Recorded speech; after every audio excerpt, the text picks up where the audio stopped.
Hello friends, welcome to digital Subrat. My name is B R Shinde. Last वाले video में हमने देखा था डेटा क्लीनिंग। ओके, तो अभी हम देखेंगे data integration and data reduction, ये क्या होता है। Okay, so let's start. तो देखो, डेटा इंटीग्रेशन क्या होता है। Data integration is the process of combining data from multiple sources into single unified and consistent view. तो इसका मतलब होता है अलग अलग सोर्सेस से डेटा कलेक्ट करना और एक जगह उसको कंबाइन करना। ओके, अलग अलग सोर्सेस से डेटा लेके एक ही जगह पे उसको स्टोर करना, इसको बोलते हैं डेटा इंटीग्रेशन। देखो, फॉर एग्जांपल अभी कॉलेज में स्टूडेंट का डेटा किधर किधर किधर होता है। एडमिशन सिस्टम जो होता है उधर स्टूडेंट का डेटा प्रेजेंट होता है, स्टूडेंट होता है, नाम होता है, एड्रेस होता है और जो भी डिटेल्स है। एग्जाम डिपार्टमेंट में भी स्टूडेंट का डेटा रहता है, लाइब्रेरी डिपार्टमेंट में भी स्टूडेंट का डेटा रहता है। ठीक है, तो अभी मेरे को स्टूडेंट के ऊपर उस डेटा के ऊपर एनालाइज उसको एनालाइज करना है, तो क्या करूँगा मैं।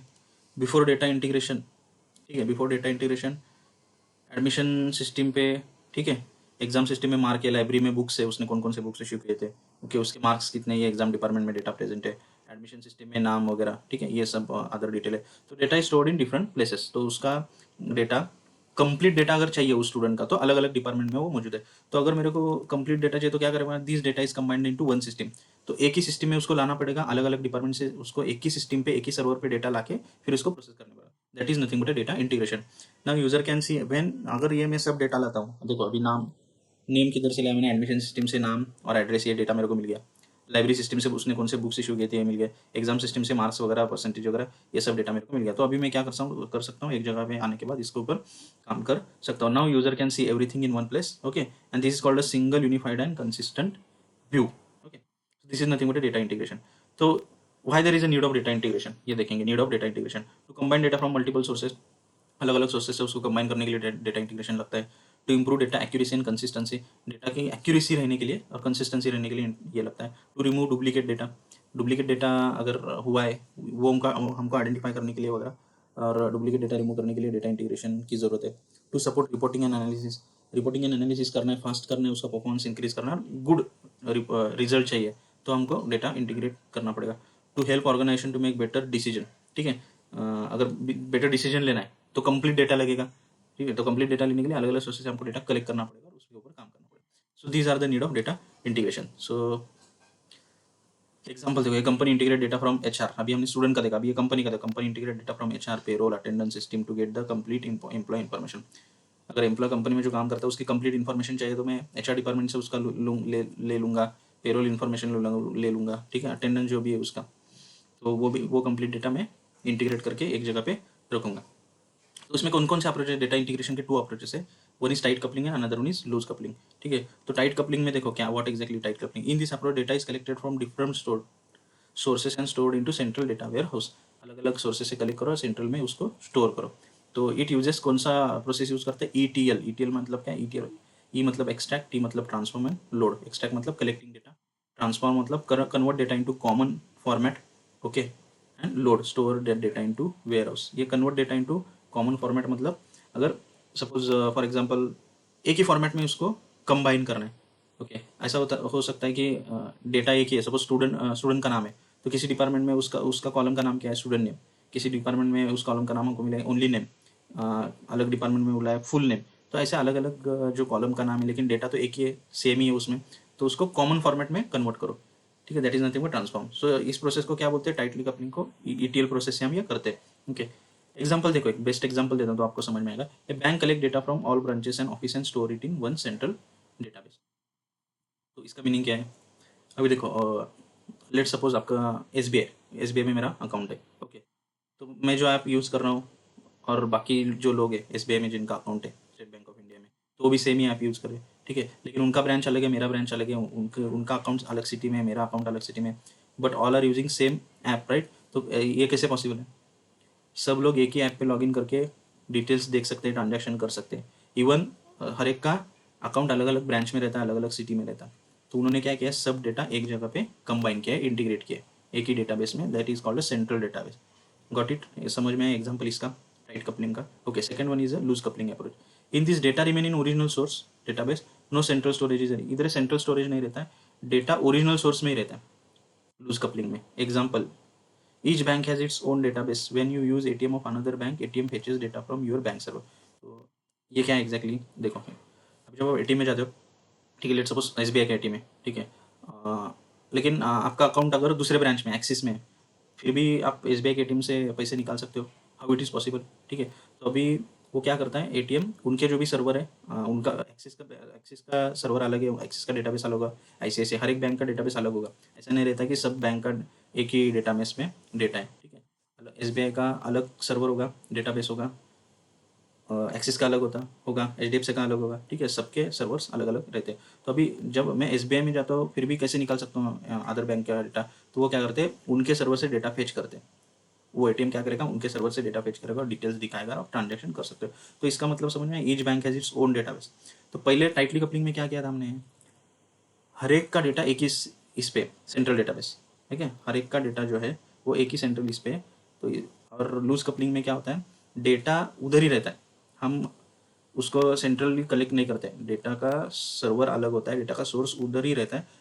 हम जब उसको ट्रांजैक्शन करते हैं और डिस्प्ले करते हैं डेटा, तो उस सर्वर से फेच करते हैं। तो मैंने दो एग्जांपल देख लिए थे, ठीक है। इसमें देखा था टाइट कपलिंग में, एक एप्लीकेशन, एक ही एप्लीकेशन में सब लोग ये कर सकते हैं, ट्रांजेक्शन वगैरह कर सकते हैं, डिटेल्स देख सकते हैं। लेकिन लूज कपलिंग का एग्जांपल एटीएम का दिया मैंने, अलग ब्रांच का अलग बैंक का अकाउंट होगा, एटीएम होगा, तब भी आप कौन से भी एटीएम से पैसे विड्रॉ करते हो, ठीक है। तो ऐसा नहीं होता है कि एसबीआई वाले अदर बैंक का भी डेटाबेस कलेक्ट कर रहे हैं, मीन्स एक ही जगह स्टोर कर रहे हैं। एसबीआई वाली डेटाबेस में एक्सिस का भी डेटाबेस है, डेटा है, एचडीएफसी का भी डेटा है, it is not possible, okay. तो उनका डेटा उनके बैंक के सर्वर पे ही रहता है। So that is the example of loose coupling, okay. How to understood this concept with the help of example. Next one is what issues in data integration, ठीक है। डेटा इंटीग्रेशन तो हमने देख लिया, लेकिन उसमें क्या इशू, स्कीमा, कौन से इशूज रहते हैं, स्कीमा इंटीग्रेशन, ओके। तो स्कीमा इंटीग्रेशन मतलब क्या, combining different data structure into one common schema. Example, one database uses name and another uses student name. देखो अभी कलेक्टिंग डेटा अलग अलग तरीके से जब डेटा हम कलेक्ट करते हैं, तो पॉसिबिलिटी होती है कि स्टूडेंट का नाम, अभी लाइब्रेरी में स्टूडेंट का नाम का कॉलम स्टूडेंट अंडरस्कोर नेम होगा सपोज, एग्जाम डिपार्टमेंट में मैं फिर जब फेस कर रहा हूँ उस कॉलम का नाम सिर्फ नेम है, ठीक है। तो ऐसा अलग अलग, लेकिन उसमें जो नेम प्रेजेंट है दैट इज सेम। तो जब डेटा हम इंटीग्रेट करते हैं तो ऐसा स्कीमा, इसको स्कीमा बोलते हैं, स्कीमा अलग अलग हो सकता है, that is the main issue. Redundancy detection, ठीक है, removing duplicate data. Example, same student record appears twice, ठीक है, सेम स्टूडेंट का डेटा अपीयर ट्वाइस अलग अलग डिपार्टमेंट में मौजूद होता है, तो डुप्लीकेशन होने के चांसेस होते हैं, duplicate data, same type of data. Third one is data value conflict, सब same attribute has different value in different sources. For example देखो, अभी ऐसा होता है कि हम अलग अलग इसमें अलग अलग डिपार्टमेंट में बाय मिस्टेकली अलग अलग फ़ोन नंबर दे सकते हैं या अलग अलग मेल आईडी दे सकते हैं। तो at the time of collection क्या होता है, एक ही स्टूडेंट है लेकिन दो फ़ोन नंबर आ रहे हैं, दो अलग अलग मेल आईडी आ रहे हैं, लेकिन हमको एक ही स्टोर करना है, तो that is data value conflict concept, okay. So this is all about data integration, okay. Then we will see the data reduction क्या होता है। तो देखो, data reduction is the process of reducing the volume of data while maintaining the important information.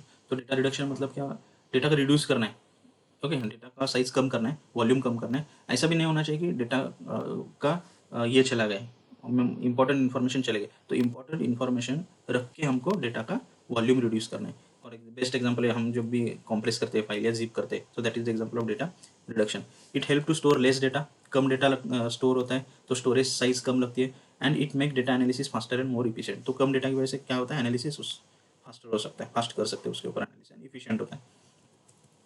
Example क्या है, company has 10 year of sales data, instead of storing every transaction store monthly total to reduce data sale. अभी 10 years का sales data है उनके पास, तो हमको analyse करना है, ठीक है, सबके ऊपर। तो जनवरी मंथ, तो हम क्या कर सकते हैं, उसको मंथली इसमें कन्वर्ट कर सकते हैं, जान में कितना सेल हुआ था, फेब में कितना सेल हुआ था, मार्च में कितना सेल हुआ, तो मंथली हम उसका टोटल कैलकुलेट करेंगे इंस्टेड ऑफ डेली, ठीक है। जान में अभी day day wise means Monday को कितना हुआ, ट्यूसडे को कितना हुआ, थर्सडे को कितना हुआ, ठीक है। 30 days में अलग अलग से टोटल निकालने से अच्छा है मंथ वाइज डेटा स्टोर करो, जैन, फेब, मार्च, अप्रैल, और फिर उसका टोटल निकालो।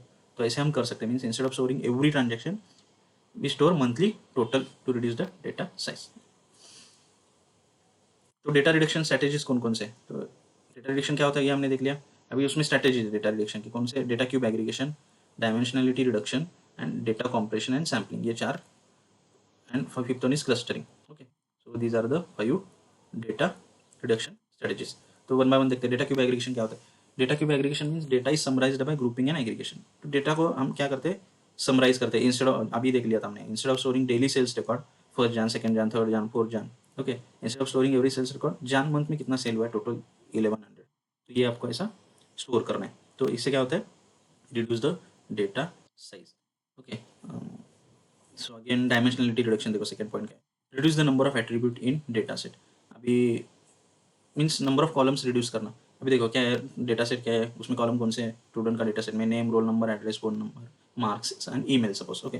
अभी हमको क्या करना है, परफॉर्मेंस एनालिसिस निकालना है, तो उसमें एड्रेस, मेल आईडी वगैरह जरूरी है, हमको सिर्फ क्या लगेगा, रोल नंबर वगैरह जरूरी है, ठीक है, तो हमको नेम लगेगा, ठीक है, और मोस्टली कौन से लगेंगे, मार्क्स लगेगा, ठीक है, for performance analysis only roll number and marks are needed, ठीक है। तो जो अननेसेसरी कॉलम है वो रिमूव करना, मतलब dimensionality reduction. So third one is what, data compression, data is compressed to reduce storage space. तो अभी देखो इस फॉर्मेट में डेटा है ए एंड बी बी, तो हम इसको कैसे करेंगे, 6 टाइम्स ए 4 टाइम्स बी, ऐसा इसको कंप्रेस करेंगे डेटा को, ऐसे इस टाइप में इसको स्टोर करेंगे, तो इसका साइज कम हो जाता है। अगेन एग्जांपल क्या है, zip file reduces the file size from 50 MB to 10 MB, जब हम कंप्रेस करते हैं, जिप करते हैं, तो फाइल का साइज भी रिड्यूस होता है। So that is a data compression example. Fourth one is sampling.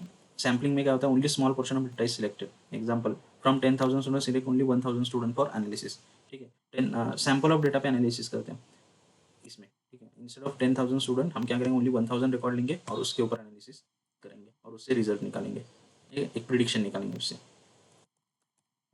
Fifth one is clustering. Clustering मतलब what, grouping, okay, grouping of data into clusters. Low income वाले क्लास 1, मीडियम इनकम वाले class 2, sorry, okay, low income वाले, ऐसा cluster 1, okay, this is a cluster 1 not a class. Low income cluster 1, medium income cluster 2, high income cluster 3, okay. और payment के हिसाब से देखा है तो ये क्लास 1, क्लास 2, क्लास 3 ऐसा हो जाएगा क्लस्टरिंग। तो we are just grouping this data, okay. So this is all about data integration and data reduction, okay. तो फ्यू एग्जांपल में प्रैक्टिकली अगर आपको दिखाऊँ तो देखो, एक सेकेंड, किधर किधर डेटा रिडक्शन या इंटीग्रेशन हमने, डेटा रिडक्शन ही देख लो मोस्टली।